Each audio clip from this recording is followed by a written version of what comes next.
Bine v-am găsit, dragi prieteni! Azi vă propun o friptură de cotlet de porceluș la cuptor, fragedă, savuroasă și foarte simplu de făcut. Să începem! Ca de obicei, ingredientele le găsiți detaliate în descrierea videoului. Avem aici un cotlet de porceluș cu os și șoric.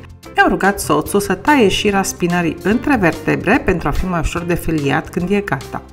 Bucata de carne o frec generos cu sare pe toate părțile, după care am lăsat-o vreo 2-3 ore să-și ia nițel gust. Între timp, am ras fiind 4 căței de usturoi pe care i-am amestecat cu un păhărel de ulei. Cu un cuțit de bucătărie foarte bine ascuțit, am crestat șoricul întâi de-a lungul coastelor. M-am orientat ca distanța între două tăieturi să fie aproximativ de grosimea unei felii de carne. Astfel voi felia foarte ușor friptura, altfel șoricul crocant va face dificilă sarcina tăierii unor felii aspectoase. Pentru că bucata de cotlet e ușor curbată, am constatat că cel mai ușor e să crestez întâi pe o parte a curburii, apoi să continui tăietura în jos pe cealaltă parte. La final, am crestat un al doilea șir de tăieturi, oblic față de primele, ieșind un fel de model de romb pe toată suprafața șoricului. Sincer, asta e partea cea mai dificilă a întregii rețete. Vă trebuie cuțit ascuțit, răbdare și atenție, ca să nu vă tăiați voi accidental sau să crestați șoricul prea adânc.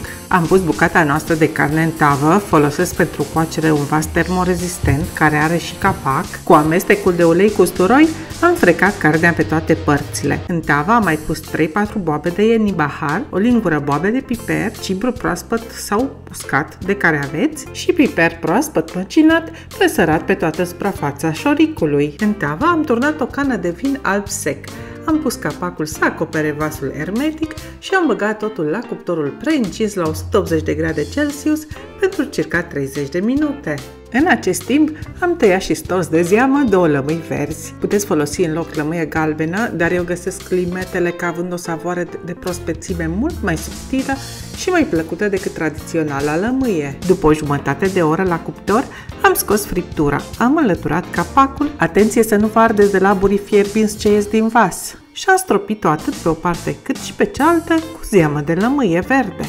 Am turnat în tavă o ceașcă de apă și am băgat totul la cuptor, de data aceasta fără capac. Vom lăsa să se gătească circa 40 de minute la 180 de grade Celsius, după care, pentru a rumeni bine șoricul, ridic temperatura la 200 de grade Celsius pentru încă un sfert de oră. Oricum, timpii de gătire sunt orientativi, contează și mărimea bucății de carne și cuptorul. Cel mai sigur este să folosim un termometru de carne ca să vedem dacă friptura e făcută cât trebuie în interior. Pentru o friptură gătită mediu, fără rumenire, temperatura interioară trebuie să fie cam de 71 de grade Celsius, iar pentru o friptură bine rumenită, de 77 de grade Celsius.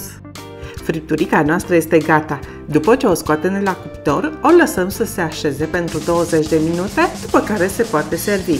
Merge de minune alături de murături și o garnitură de mămăliguță, piure de cartofi sau pilaf de orez. Noi am mers pe ultima variantă. În încheiere, vreau să vă urez toate cele bune. Noul an sper că va găsi sănătoși și bucuroși în mijlocul celor dragi. Vă doresc un an plin de iubire și împlinire. Și nu uitați că pentru inspirație zilnică în bucătărie, vă aștept aici pe canalul Căsuța Laurei să gătim împreună. Vin cu rețete noi în fiecare săptămână. Nu uitați să vă abonați și să activați clopoțelul pentru noutăți. O zi minunată vă doresc în continuare. Bye bye!